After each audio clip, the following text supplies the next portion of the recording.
Another day, another story. A major milestone in scientists' understanding of extinction was the paper penned by Walter Alvarez and Luis Alvarez in the 1980s, arguing that the dinosaurs went extinct because of a large asteroid that hit the Earth. While the Alvarez's theory was dismissed at first, it gradually became an accepted theory. This reinforced the theory of mass extinction, that is, the notion that many species go extinct at almost the same time, rather than dying out gradually over time. One reason that species go extinct is that once useful evolutionary qualities usually don't remain useful over time.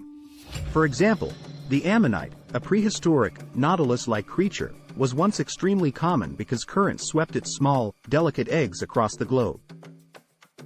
But after an asteroid struck the Earth, the ammonite's eggs were too weak to survive the catastrophe.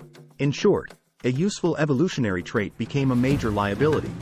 The Earth is constantly experiencing sudden changes in temperature, pressure, and climate, which means that species are always facing challenges to their survival.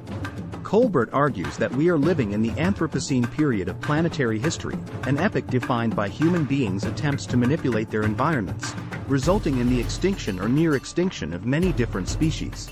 Examining the fossil record, one notices many points in planetary history when there may have been a mass extinction.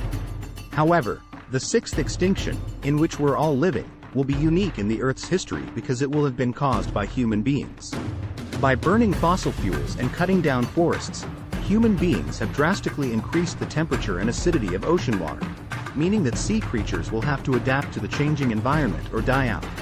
The increased acidity of the oceans has been devastating to calcifiers, sea creatures such as clams, barnacles, and starfish, that rely on calcium for their shells and exoskeletons. Kolbert travels to the Great Barrier Reef, where scientists show her the impact that increased temperature and acidity have had on the diversity of life in coral reefs. Warmer temperatures will increase the amount of algae and plankton in the ecosystem, which will in turn decrease the amount of available nutrition for larger animals.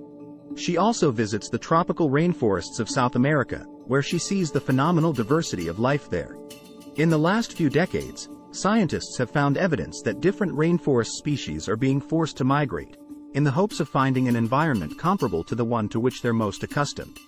At the same time, the total amount of available land for wild creatures is constantly decreasing, thanks to the deforestation of the rainforests by farmers and ranchers. Some rainforest species will survive the environmental changes facing the planet, but others will not. Furthermore, the extinction of even a few rainforest species will have a massive impact on the overall biodiversity of the rainforest, since rainforest species are connected to one another very closely. Another important factor in the sixth extinction is human travel. Since prehistoric times, different species have been confined to different ecosystems. Each ecosystem has developed a complex equilibrium, predicated on its isolation from the rest of the world. Due to modern human travel and transportation, however, different species have traveled around the world, upsetting the equilibrium of the new ecosystems they enter.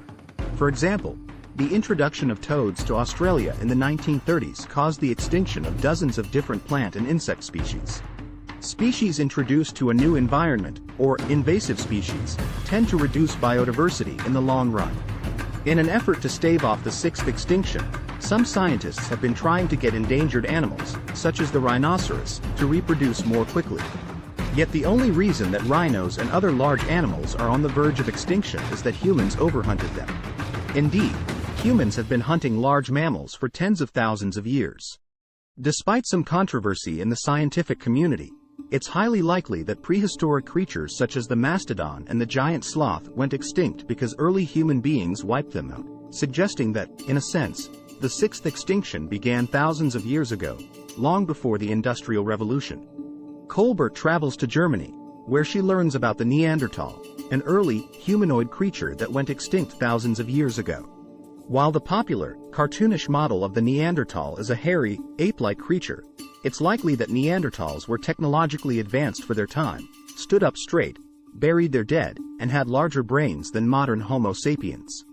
Based on their genetic research, scientists believe that early human beings, migrating from Africa, interbred with the Neanderthals, meaning that some modern human beings have Neanderthal DNA. Perhaps the fact that humans have survived extinction and Neanderthals have not is indicative of a uniquely human quality, mad ambition. For as long as they've existed, humans have explored the world with intense curiosity.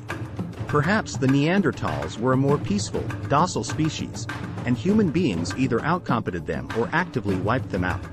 Kolbert acknowledges that her book paints a bleak picture of the human race. However, it's important to keep in mind that humans, for all their power to change the environment, also have the power to preserve, nurture, and protect. Humans need to continue working to preserve endangered species, and to recognize that, no matter what they do in the future, their actions have already ushered in a sixth extinction that will shape the world for millennia.